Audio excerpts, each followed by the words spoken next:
The truth, Charity Dingle had learned over a lifetime of hard-won battles, was a luxury she could rarely afford. It was a fragile, precious thing that shattered on impact with the harsh realities of her world.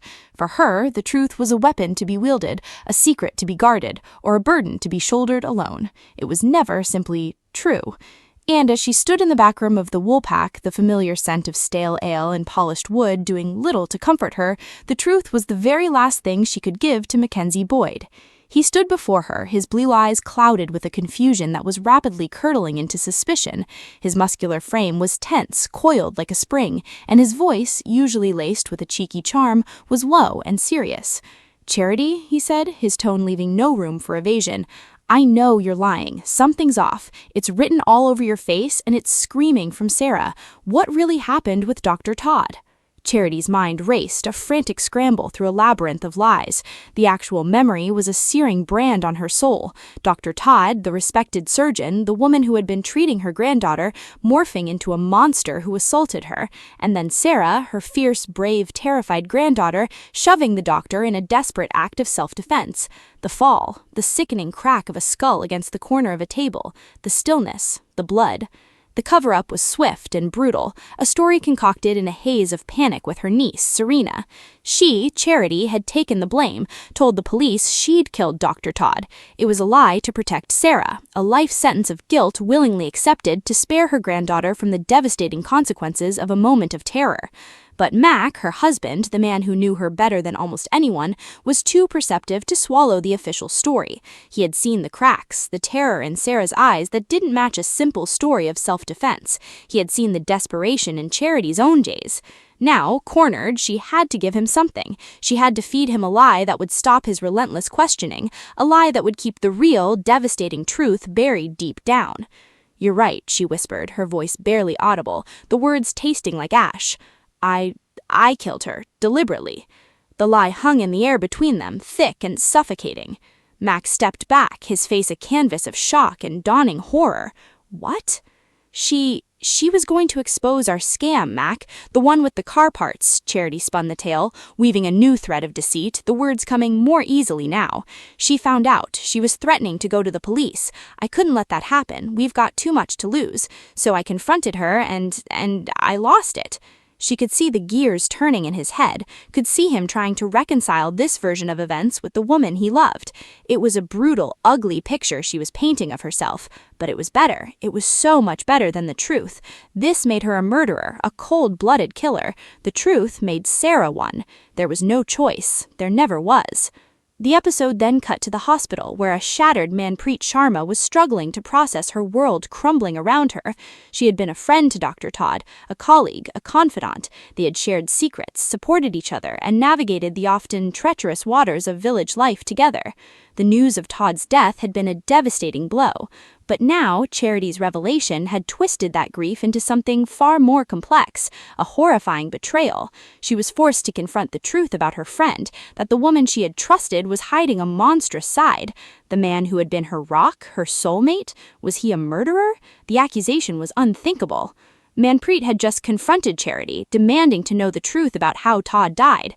The pub landlady, raw and exhausted, had finally told her about the sexual assault. It wasn't a secret Charity had wanted to share, it was a fresh wound being torn open, but it was the only weapon she had to silence the immediate threat of exposure. Now, alone in a sterile hospital corridor, the fluorescent lights humming overhead, Manpreet sank into a plastic chair, her head in her hands. The world was a blur of conflicting truths. She felt a surge of pity for Charity, a woman who had endured an unspeakable violation. But that pity was tangled with guilt. Why hadn't Todd told her? They were supposed to be friends. Had she been a fool? Had there been signs she had missed? One truth, however, was beginning to crystallize in her mind. The Dr. Todd she had known was a fiction. The real woman, the woman who had assaulted a patient, was a stranger. The confrontation was over, but the real reckoning was just beginning. Jimmy King's world was also on the brink of collapse, though the nature of his crisis was a far more mundane one. money, or rather the catastrophic lack of it. He was the owner of Home James, the village haulage firm, and he was staring into a financial abyss. He had always been a dreamer, a man with grand ambitions that often outpaced his business acumen, and right now those ambitions were coming back to haunt him. He sat at his desk in the small, cluttered office, surrounded by piles of paperwork. The numbers on the spreadsheet in front of him seemed to swim before his eyes. He ran a hand through his thinning hair, trying to force the figures to make sense, to reveal some hidden solution, but there was none. The business was hemorrhaging money. A new contract, a lucrative deal with a distribution company, was supposed to be his savior. He had bet everything on it. He had borrowed money, stretched every line of credit, all to make sure Home James could handle the extra work. And now Ruby Fox-Miligan, a woman whose smile was as sharp as a razor, was circling like a shark. Ruby had been looking through the books for Home James, ostensibly to help, but with a much darker purpose in mind. She had seen the writing on the wall, the crippling debt that was about to drown Jimmy, and she knew exactly how to make him sink faster. In a dingy back alley, she met with Kev, a local criminal with a cheap leather jacket and a permanent sneer. "The delivery," Ruby said, her voice a silken whisper. "It's on Tuesday, a lorry full of high-end electronics. Jimmy's counting on it to save his skin." Kev grinned, revealing a gold tooth. "And you want me to do what, exactly? Give him a friendly wave?" "No," Ruby said, her eyes glinting with cold malice. "I want you to rob it. Make sure nothing gets delivered. Take the whole lot, leave him with nothing." Kev's grin widened. "That'll cost you, Ruby." "Don't worry about the cost," she purred. "The satisfaction will be payment enough. Seeing Jimmy King destroyed, that's a price I'm more than willing to pay." The scene shifted to a peaceful, sun-dappled field on the outskirts of the village.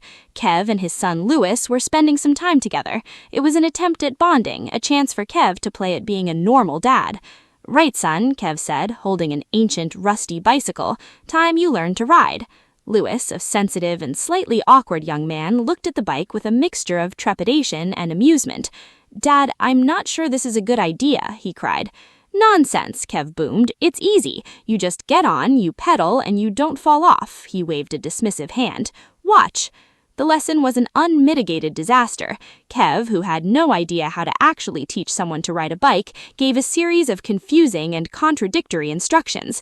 He pushed Louis, who wobbled violently, his legs flailing. The bike swerved, hit a rock, and sent Louis tumbling into a patch of stinging nettles. "Ouch!" Louis yelped, scrambling to his feet, his arms covered in red welts. Kev, rather than offering sympathy, burst into laughter. "See, you've got to stay upright. It's not hard." After a few more minutes of this chaos, they gave up and sat down on a grassy bank, catching their breath. Louis, his arms still smarting, felt a strange sense of closeness to his father, a man he was only just getting to know.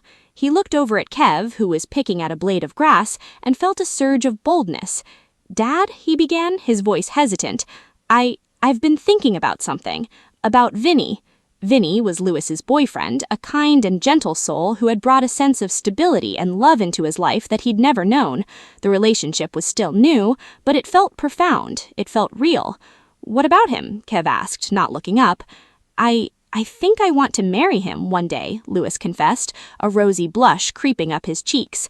"I know it's early days. I mean, we haven't even been together that long, but he just makes me so happy, Dad. He's the best thing that's ever happened to me, and I can't imagine my life without him." Kev finally looked up, his weathered face unreadable. He was a man who rarely showed emotion, who communicated through grunts and sarcasm, but as he looked at his son, his eyes were surprisingly soft. "Marry him, huh?" he said, his voice gruff. "That's a big step, son." "I know," Louis said, his voice filled with a quiet certainty, "but it feels right. I feel ready." Kev was silent for a long moment. He was out of his depth here. He knew how to steal a car and evade the police, but he had no idea how to be a wise father. He just knew that his son was happy, and that was a rare and precious thing. He reached out and gave Louis's shoulder an awkward pat. "Well," he said, "if that's what you want, then I'm happy for you, son, genuinely." Meanwhile, Bear Wolf, the bearded, gentle giant of a man who had become a fixture in the village, was offering a different kind of support. He was sitting in the cafe with Dylan, a young man who had been through a terrifying ordeal.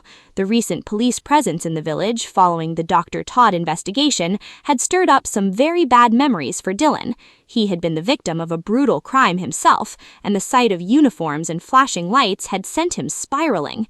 "I just can't get it out of my head, Bear," Dylan confessed, his voice trembling. "The sirens, the questions, it all just came flooding back. The fear, the helplessness. I can't sleep. I can't eat. I feel like I'm losing my mind." Bear listened patiently, his kind eyes full of empathy. He had seen plenty of hardship in his own life. He knew how the past could reach out and grab you, dragging you back to the darkest moments of your life. "It's no wonder, lad," Bear said, his voice a low rumble. "Those kind of things, they don't just go away. They leave scars, and sometimes those scars need looking after." Dylan nodded miserably. "I don't know what to do." "I've been thinking," Bear said gently, "maybe it's time you talked to someone, a professional, someone who can help you make sense of it all, who knows how to deal with this kind of thing." Dylan looked up, his eyes full of doubt. "A therapist?" "It's not a weakness, Dylan," Bear insisted. "It's the opposite. It's a sign of strength. It takes guts to admit you need help. I've been there. We all have. There's no shame in it." Dylan seemed to consider this. The idea was frightening, but there was also a strange sense of relief in Bear's offer, the thought of a trained